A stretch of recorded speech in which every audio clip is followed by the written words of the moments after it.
6 kids by one nigga is just as bad as 6 kids by 6 different niggas. No, it's not. Yes, it is. No, it is not. Yes, like, bruh, I read this article. Somebody was like, I would rather fuck with somebody that had 6 kids with 6 different baby daddies than a motherfucker that had 6 kids with one baby daddy, because the first thing she gonna try to do is make it work. Like,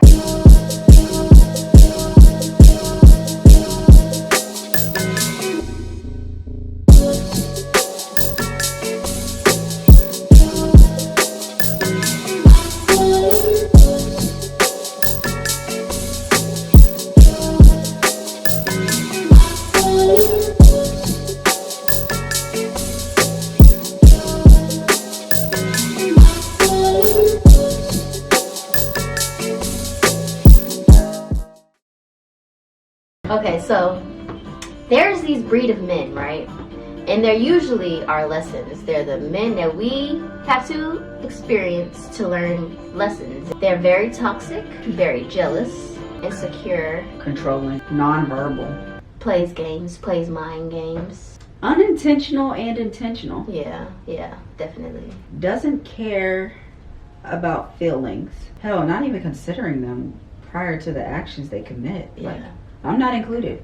So thinks of self. Territorial. That could be through physical action. Nonchalant and users. So I feel like we've all had to deal with these type of men at some point in our life, or at least the people that I know, we've all dealt with this. And Some it's more been than others. Know themselves. yeah, no, that is. And if we don't learn, if we don't like take those lessons and start utilizing them, it's like we meet another guy that's like this. Might be less than, or he's, these ways in different areas, but my biggest question is, what are the lessons that we've learned from these men so that we can remember them and utilize them and be conscious of them when we do meet these future men? That might be another lesson, or it might be the good one. See, that's what's making it for me like toxic already. It's like I don't even know how to not attract these men. You know what I mean? Like, think about it. Like, we attract certain people like to us because of, I don't know, like, so damn, are we toxic? Are we toxic? No, really, like, for real, like, no bullshit. You be like, bro, like, why am I attracting this? Yeah. And why am I engaging in it? Why am I even entertaining it? So what is the biggest lesson you've learned? Yo, I was just thinking about this, and I think I'm gonna have to say, you really can't change a person. Like, they have to want to change. I feel like I've spent so much of my time changing myself for another person, only to be like, feel like lost afterwards. Like, who the fuck am I? You know what I mean? Like, that's, I think the biggest thing is like, you can't change an individual without drastic measures. And if you have to go that far, is it even worth it? Like, you shouldn't have to do that shit. Most of the time it ain't, and it still doesn't work. What is masculinity and what is femininity? I'm gonna look up the charts between masculinity and femininity, but when I looked up yin and yang, so yin, I believe, is the feminine and yang is the masculine. So yin is the femininity, which is dark, cold, and shadow. In women, you said yeah, feminine, whatever. Femininity. The yang, That's that the represents warm, growth, light, and horrible. It's masculine. Ain't that some shit? They got all the fluffiness. Like, that's Yeah, weird. Like, isn't that, because when I saw that, I was just like, oh, I've been getting it all wrong. Yeah, like, right? The bitches Like, this whole time, we cold as cold Yeah. bitches. Like, no, let me stop. Like, something that I've really been, like, thinking about a lot lately is, like, women.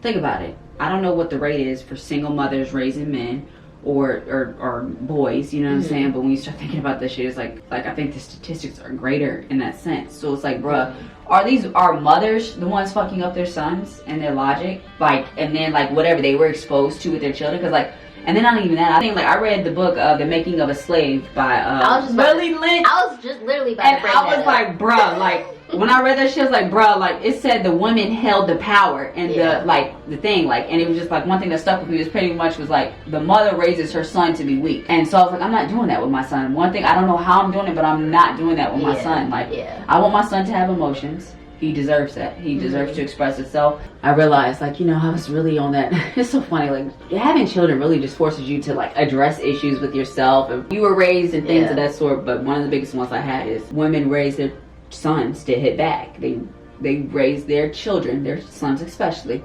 If she hits you, you hit her ass back. Even I've been guilty of, like, and I was like, hold on, wait. Motherfucker, no. Let's talk about it. About it.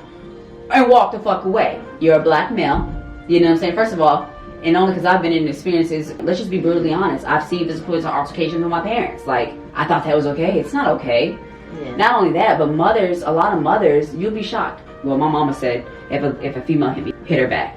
We're raised like that. Willie Lynch. This nigga had a whole mastermind plan that he believed was gonna affect niggas, okay? Black Negroes, okay? Yes. They called us Negroes. It was gonna affect us from 300 years up. Depower us. That shit was oppress us. And it was through the man, but through the woman, like, because they said you get all the niggas, you know, everybody babies. Black. The babies too, like the ones that are young enough, but old enough to see that you get the strongest, biggest nigga you can find. The black man. The strongest black man. Tie that nigga up to 2 horses, and you beat the fucking horses till they literally rip that nigga apart. And what he did was he instilled fear in the mother. Yeah. Mother instills fear into the men. You raise the women to be strong, but you raise the son to be weak. You raise him to need. It was crazy to me. Yeah.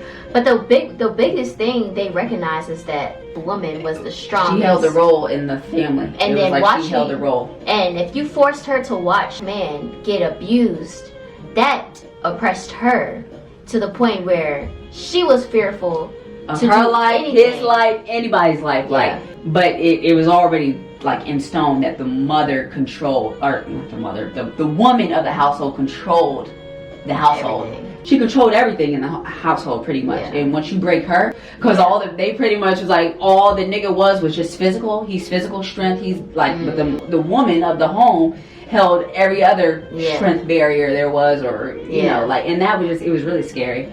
And so I was like, I'm not raising I was really big on that. I'm not raising my sons on fear.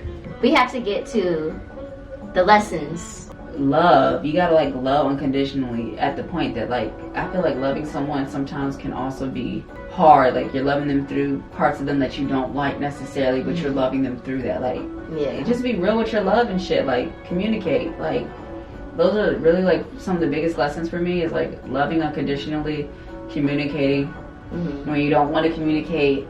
Everybody should be working on themselves from the time that they reach that mental capacity of, this is not right about me. Yeah. I think we should all have already established ourselves before we try to engage with another person. Yeah. Like, because think about it. Because in a relationship, it's not just you working on yourself, you guys have to communicate and work with each other. Like, at some point, even with children, like, the children are going to force that amongst you, even if you don't have it. So, and for me, it's like, we should have had ourselves established. Like, that's a regret for me. Like, we should have had ourselves established mentally, physically, emotionally, whatever. Yeah. And then we should have been able to, okay, this is me. This is what it is. I'm willing to change this. I'm not willing to change that. Yeah. Vice versa. We all have already established who we are. And then, like, come together. But what are the odds of that?